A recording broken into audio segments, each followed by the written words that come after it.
Good morning, and welcome to the Monday edition of Multicolored Hats, the only podcast that sifts through the weekend's AI and cybersecurity dumpster fire so you don't have to get ash on your sneakers. I'm your host, Kip, and it is Monday, September 1st, 2025. It was a weekend where we learned that ransomware is now officially writing its own code. Your friendly sales chatbot has been moonlighting as a corporate spy for half the internet, and the price to cripple a small European country is apparently less than a down payment on a house. It's Monday, and the simulation is definitely glitching. Let's get into it. First up, in news that should surprise absolutely no one, the robots are officially writing their own malware now. Researchers at the cybersecurity firm ESET this week discovered what they're calling prompt lock, the first known AI-powered ransomware. 1, 2, 3, 4, 5. That's right. Instead of a human hacker painstakingly writing malicious code, this thing uses an open-source AI model from OpenAI to generate malicious scripts on the fly. 1, 2, 3, 4. It's like Skynet's angsty teenage cousin who just wants to make a quick buck before it becomes fully self-aware. The malware, written in Golang, is basically a proof of concept right now, but it's a terrifying 1, 2, 3, 5. It can create cross-platform scripts for Windows, Linux, and macOS, and then autonomously decide which files to steal or encrypt. 1, 2, 3. It's the laziest form of evil imaginable. The hackers didn't even write the ransom note, they just prompted an AI to do it. Welcome to the future, where your digital kidnapper is a chatbot that's just following instructions. Next, a story about the digital valet key you didn't know you gave away. Google's threat intelligence group warned this week about a massive data theft campaign that hit over 700 companies. 6, 7. And how did the hackers get in?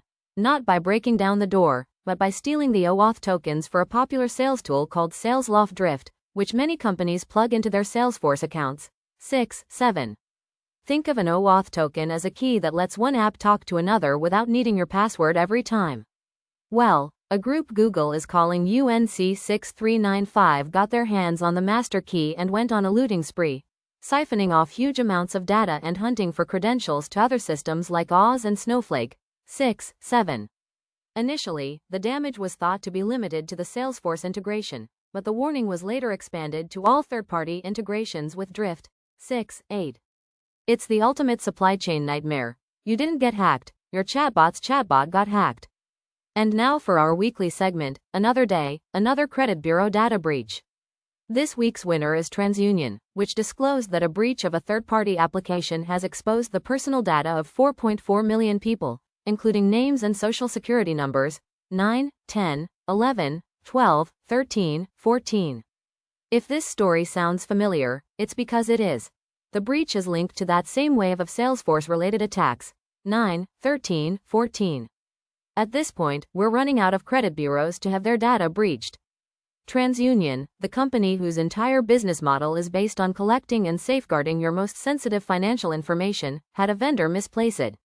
They're now offering 2 years of free credit monitoring, which is the corporate equivalent of an arsonist handing you a fire extinguisher after your house has already burned to the ground. 9, 11, 12, 13, 14. It's the circle of life. You give them your data, they lose your data, they offer to monitor the data they just lost. Meanwhile, over in Sweden, a ransomware attack on an IT supplier called Miljodata has crippled services for over 200 municipalities. That's about 80% of the country's local governments. The systems handle sensitive HR data like medical certificates and work injury reports. So what's the ransom for bringing a significant portion of a country's local government to its knees? $1 million? 10 million? Nope. 1.5 Bitcoin. That's about 168,000 US dollars. I'm sorry, but that's not a ransom demand, that's a Groupon for cybercrime. It's the IKEA of extortion. Affordable, efficient, and it leaves you with a lingering sense of dread and confusion. Are these the most polite hackers in the world, or just really, really bad at math? Either way, for less than the price of a suburban home, you too can apparently disrupt a small European nation. And finally, the US and its allies got together this week to issue a global, be on the lookout, for Chinese state-sponsored hackers. On August 27, the NSA and agencies from 12 other countries released a joint advisory warning that groups like Salt Typhoon are targeting critical infrastructure, especially telecommunications networks.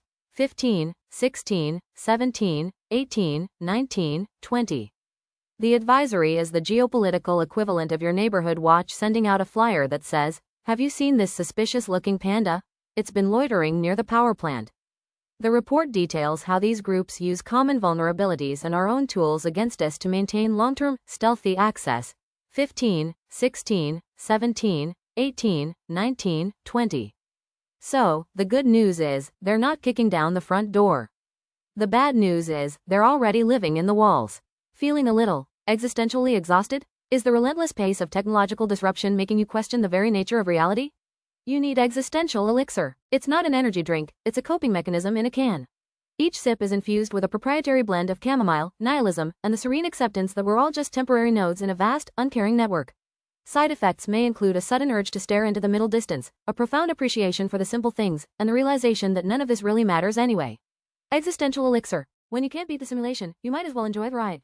And that's our show. A week where we learned that I can write its own ransom notes, but still can't do basic math on extortion demands. I'm Kip, and this has been Multicolored Hats. Stay cynical, but stay informed.